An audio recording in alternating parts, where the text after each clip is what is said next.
better than me. ahari muramuzi no kundusha. Last time when he came, I was not there. Ubushize bw'igihe yaje mu Rwanda ntabwo nari mari. I have this privilege of receiving him. noneho nkiriwe amahirwe kumwakira mu rugo rwawe. I can't introduce himself in details. araza kutwibwira. He will be the one introducing himself. araza kutwibwira sinamuvugaho cyane. He will speak about his family, araza kutubwira ku muryango we, his ministry, umurimo akora, and the message he brought today. n'ubutumwa yatuzaniye uyu munsi. Man of God, we thank you. Mukozi w'Imana turagushimiye kandi ni Please, karibu. Ukomere Imana amashyi cyane. big round of applause.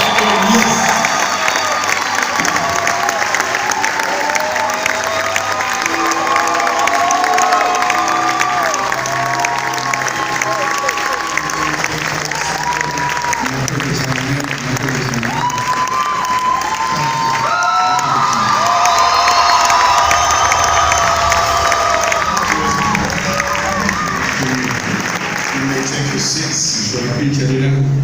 What a blessed opportunity for me to be here. Greetings to the Fanero. We love God so much. How he's received. It is important that he is received. Because it's not there for his own money.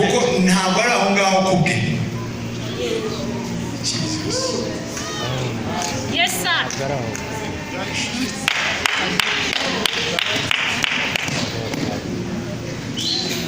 If we want to really heal what's happening to the church in this nation, if we want to heal whatever is happening in the church, we must go back to the foundation.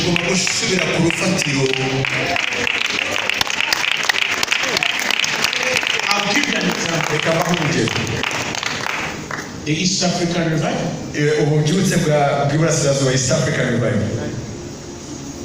Who was the white man who brought the East African revival? How many of you ministers? If you know the white man, the man behind the East African revival. You see? So you don't know your roots. I'm not criticizing you, please. I'm only trying to emphasize the urgency of understanding where you come from. The man was called Edward George Church. He had come to start a missionary hospital in Gahini. Then when he came, he found a nominal Christianity in Rwanda. It was nominal. It was conservative.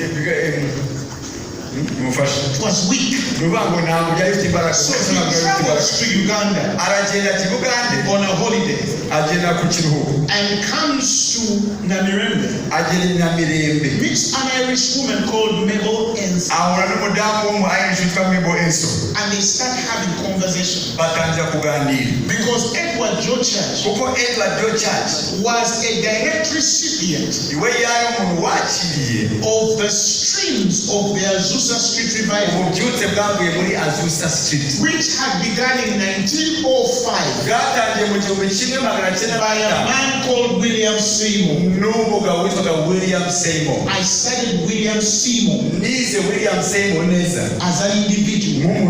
I took a flight to California. I went to Bonham Street, where it all began. 3 kilometers away, the Azusa Street revival. I relived the story to understand who William Seymour was. Read everything I could. Because the seed of William Seymour is the seed responsible for the East African revival. I needed to understand what is it that was with Seymour that defined how the church in East Africa was. Before that, We don't have a revival in East Africa. byutse twari dufite muri East Africa. Are we learning? Turimo kwiga. William Seymour was a seed yari imbuto of Charles Spurgeon, ya Charles Spurgeon, the father of modern Pentecostalism, the Pentecostal movement. ariwe wazanye Pentecostal movement cyangwa se Pentecote 1901. mu 1901.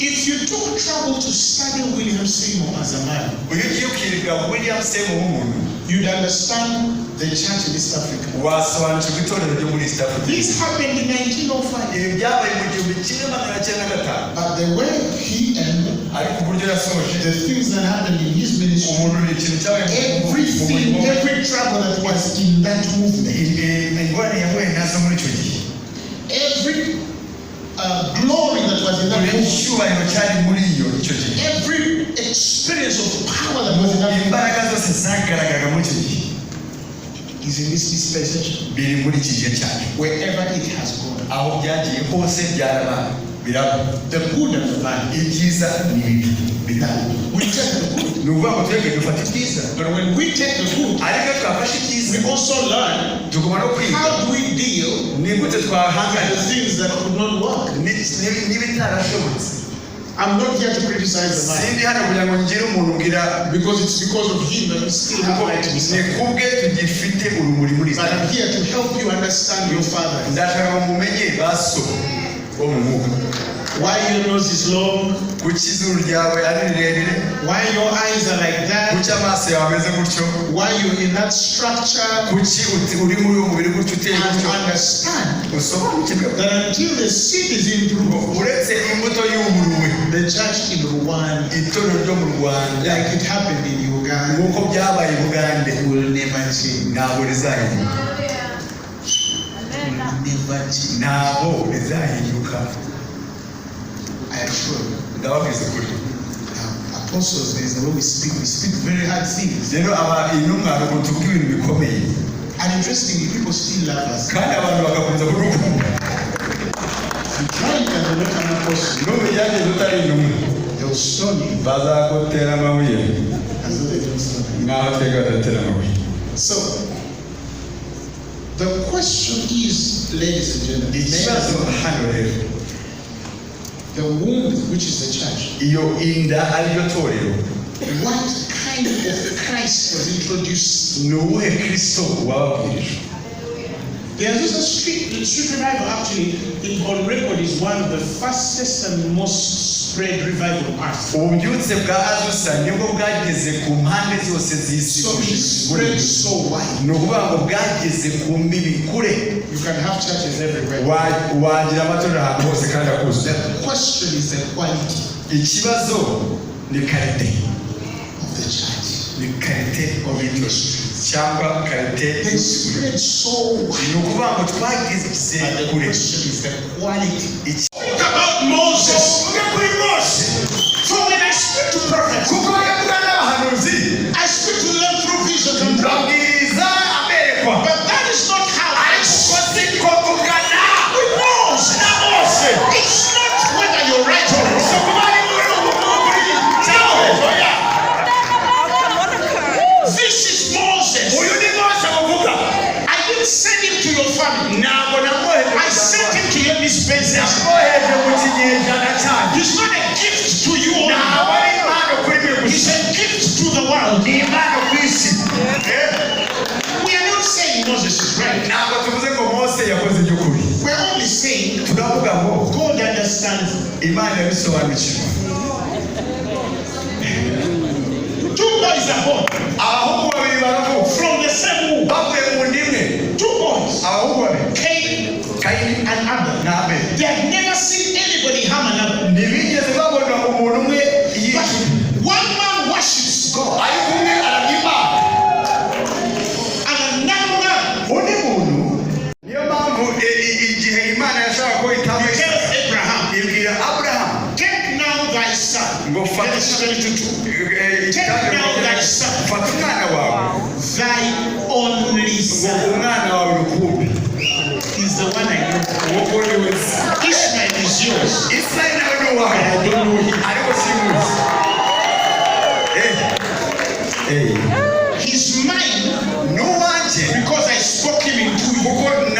Isaac is the one I know because it's the one I spoke in. Ishmael was your elf to fulfill my agenda because you did not know how to translate what I did. That is why the Bible says Sarah received strength by faith. Received strength to conceive seed. Hebrews 11:11. Receive it. Sarah received strength. Listen. Received strength to conceive seed and was delivered of a child. The King James separates the seed from the child.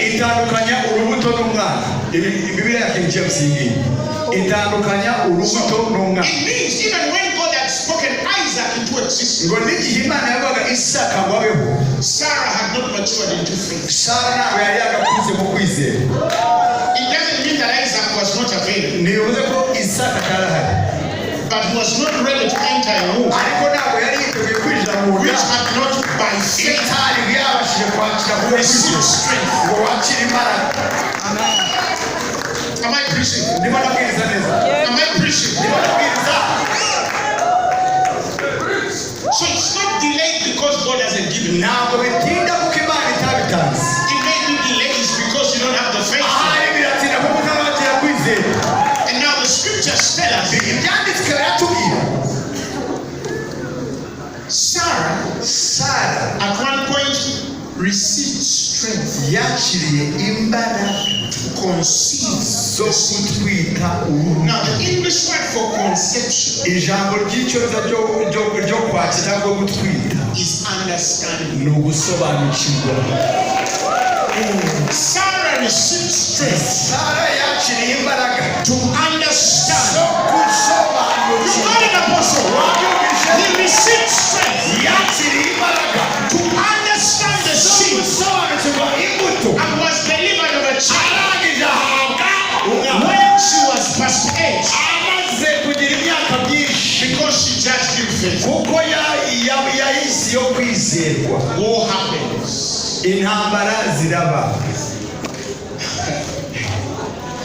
Praise God.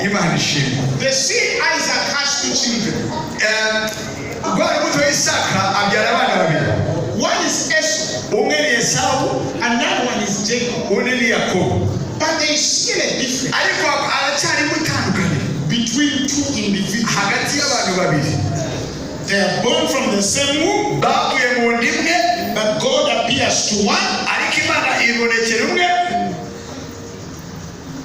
to the woman. We're talking about Isaac's wife, right? And tells her there is a war. Then the other, the elder, shall serve the younger.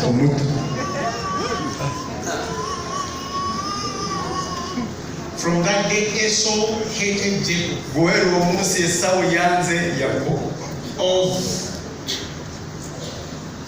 because of a birthright. He sold. How do you hate somebody because of what he sold? God still respected the firstborn anointing. That Esau had to send.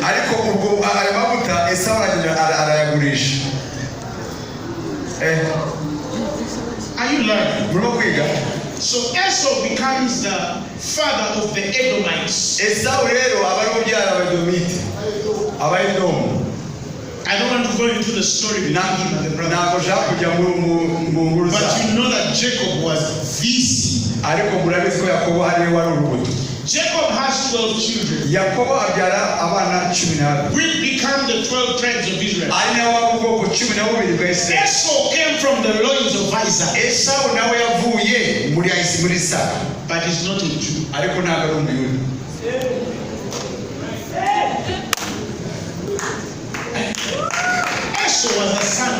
Esau nawe yari umwana wa But Isaka. is his lineage among the tribes of the Jews? Ariko se tubona ko nawe abarizwa mu murongo w'Abayahudi. Because it's not enough that you're born of him. Kuko sibihagije kuba waramukomotseho. It's most important that God is in the equation. Ni ko Imana iri aho ngaho ibirimo. You seem hungry. Can I add a little more? 12 tribes. Ubwoko 11. They were never 13 or 14. Ntibigeze baba 13 cyangwa 14. But Esau, the father of the Edomites, ise w'Abayedomu, leaves a certain lineage. asiga umurongo cyangwa And later it interfaces with the children of Israel. nyuma biza guhura n'ubwoko bwa In Isirayeli. the days of Moses, Mu gihe cya Mose, when Moses was leading the children of Israel out of bondage Mose arimo kuyobora ubwoko bwa Isirayeli abuvana mu bubohe to take them to the promised ngo land, abajyane mu gihugu the children cy'Isirayeli. of Jacob who became Israel. Abana ba Isa ibya Yakobo babaye Isirayeli. Numbers